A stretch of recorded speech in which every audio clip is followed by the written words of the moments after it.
Ketika beberapa hari lalu rapat dengan sebuah perusahaan dari Switzerland via Zoom, kepala saya seperti dapat vitamin. Seperti tubuh kedapatan makanan lezat buat dikunyah dan ditelan. Bener deh, banyak makanan yang enak di lidah, namun begitu ditelan menjadi sumber penyakit. Ada sebaliknya, makanan biasa saja, bahkan gak enak di lidah, tetapi menyehatkan. Dan jarang makanan enak, lezat, murah, menyehatkan. Bagi saya, penggemar sushi, makanan itu masuk kategori enak, murah, menyehatkan. Jadi, mendapatkan informasi dari rapat panjang via Zoom dari perusahaan Swiss tersebut, maka saya seakan-akan mendapatkan makan sushi. Makanan favorit saya, salmon sushi dengan kecap sedikit dan banyak wasabi. Teleconference dari 3 lokasi, yaitu Swiss, Singapura, dan Indonesia. Saya dapatkan informasi ternyata perusahaan tersebut masuk Singapura baru dengan membangun banyak mini proses refining metal, pemurnian metal. Perusahaan asal Switzerland ini secara agresif membeli dore dan ingot dari penambang besar atau private major player di Indonesia, termasuk juga dari penambang tanpa izin dalam tanda petik, dengan struktur tertentu yang kemudian di-refine di Singapura. Mereka saat ini sedang meningkatkan stok PGM mereka atau precious group metal mereka. Mereka juga ternyata membangun di Dubai seperti di Singapura ini dengan bahan baku dari Afrika. Menarik, asli menarik strategi yang mereka lakukan. Mereka menghubungi saya karena nama saya kebetulan ada dalam perusahaan tambang emas di utara Manado, di salah satu pulau utara Indonesia. Mereka ingin mengambil ingotnya atau dore atau metal yang masih bercampur dengan emas yang kadarnya paling tinggi 50%. Masih ada AG-nya, masih ada PT-nya, yang jelas CU-nya yang paling banyak dari sisa 50% tadi. Mereka memerlukan semua mineral tadi. Sama persis seperti apa yang dilakukan pihak Cina dengan mengambil nikel yang dibela pejabat teras yang multi talent itu. Nikelnya 25%. Sisanya emang isinya pasir. Ya enggak lah, ada litium, ada ferro. Wis, males dah kalau saya lanjutin urusan hal ini. Sebenarnya yang heran adalah masalah fansnya. Asli saya heran. Tanah air dikuras, bosnya mah nggak paham-paham banget. Pejabat-pejabatnya berlindung di balik kebaikan bosnya. Ketika diingatkan banyak kesalahan pejabat-pejabat tersebut, lalu bosnya dan fans bosnya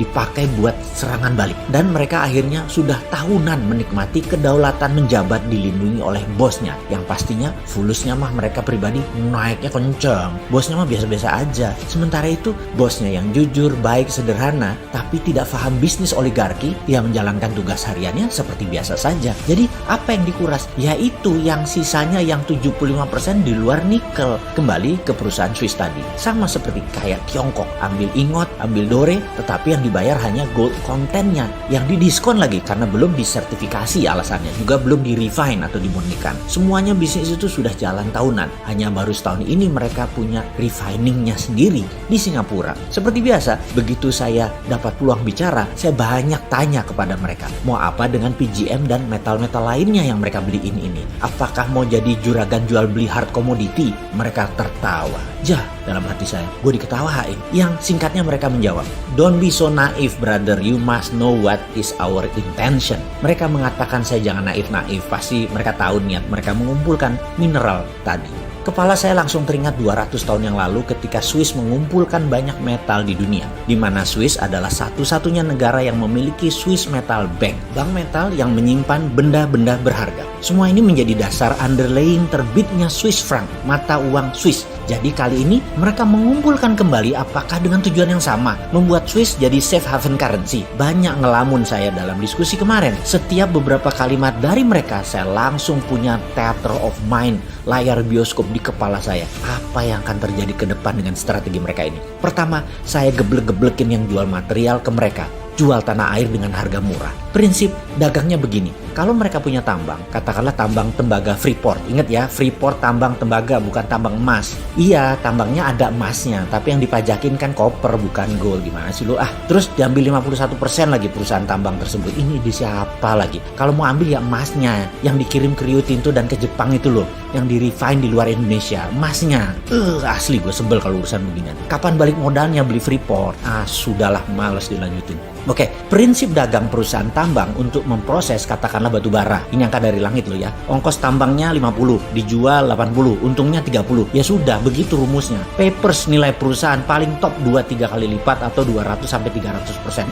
Itu pun sudah over value. Tapi perusahaan teknologi nilainya bisa 100 kali aset atau kapitalisasinya bisa beratus kali karena kemampuan melipat nilai papersnya tadi. Juga perusahaan metal berharga ini. Semacam VOC lah, nilai papersnya bisa berkali lipat. Jadi perusahaan Swiss tadi ambil metal untuk dijadikan jaminan dengan underlying surat berharga seperti bond misalnya. Misalnya bond tadi diambil Swiss untuk cetak uang, maka kertas saja yang dipindah tangankan, metal masih di tangan perusahaan Swiss tadi, katakan 10 billion dolar buat jaminan Swiss franc. Swiss membayar pinjaman tadi juga pakai bunga atau membeli dengan DP yang murah. Persis seperti pinjamnya IMF deh. Lalu misalnya negara lain, Singapura pinjam surat berharga tadi buat underlying terbitnya uang baru Singapura dolar. Kertas berharga itu pindah tangan. Tidak perlu 100% dibayar oleh Singapura, cukup 20-30% saja dari nilai. Tapi Singapura bisa cetak 100%, memanfaatkan 70% sisanya tadi. Kan ada jaminan, nggak inflasi.